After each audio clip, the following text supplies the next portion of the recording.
This is the Vivo V27 Pro, the company's new flagship-killing mid-ranger. Who needs flagships anyway, if you can get a nice chipset and cameras for half the price? But seriously, I'm Will for GSM Arena, and let's see what the V27 Pro is all about in our full review.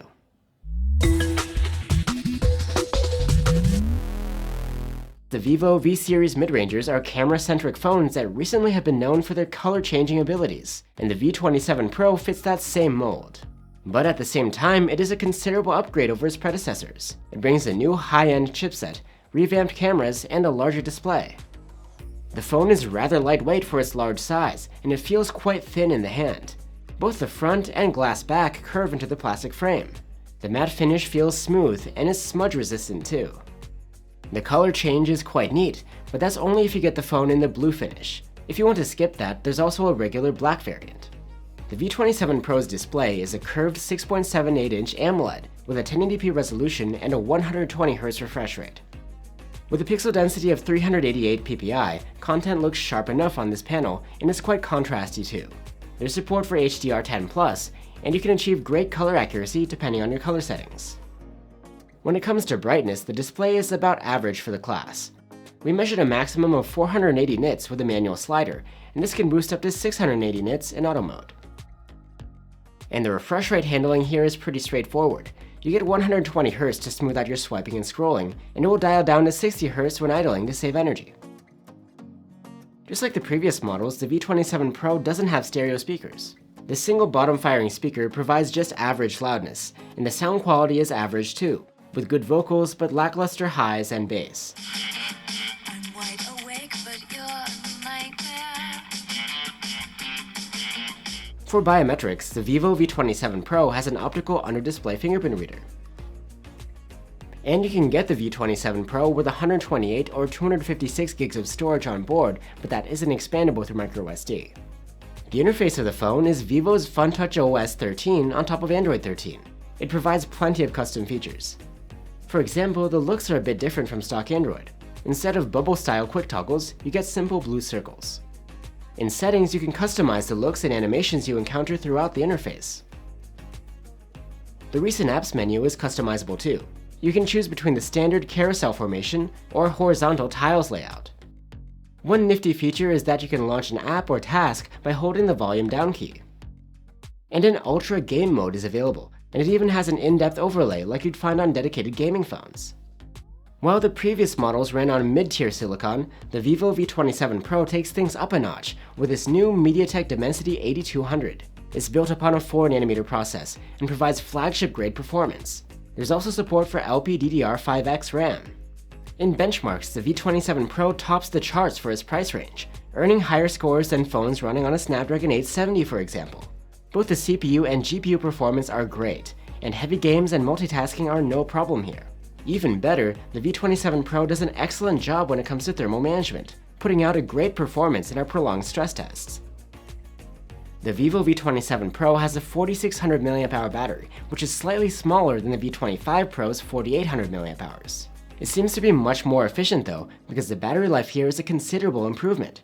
The V27 Pro earned an outstanding endurance rating of 121 hours. There's support for 66-watt charging, but the V27 Pro actually comes with an 80-watt charger, a bit of overkill. Anyway, with it we were able to charge the phone from 0 to 42% in just 15 minutes, and up to 71% in half an hour. Now onto the cameras. There's a new 50-megapixel main cam, and that's paired with an 8-megapixel ultra-wide and a 2-megapixel macro cam. There is also a ring LED flash, which you don't see often. The main camera's photos are impressive, with flagship-grade quality. They're incredibly detailed and noise-free, with likable processing. Colors are crisp and punchy, the dynamic range is plenty wide, and the contrast is pretty good. If you're not fond of the vibrant color saturation, you can switch to natural color mode. These photos have the same high quality, just with more accurate colors and spot-on white balance. The main cam offers 2x zoom, and these photos again have the same great quality as the regular photos. It's only the detail level that is less, but it's still acceptable. If you shoot portraits, they'll be at 2x zoom by default. While the detail level isn't exactly excellent, these are still great, with good exposure, wide dynamic range, and proficient subject separation. The 1x portraits are actually not the most detailed either. they're just as good as the 2x zoomed ones. Photos from the ultra-wide cam have good contrast, punchy colors, and enough dynamic range.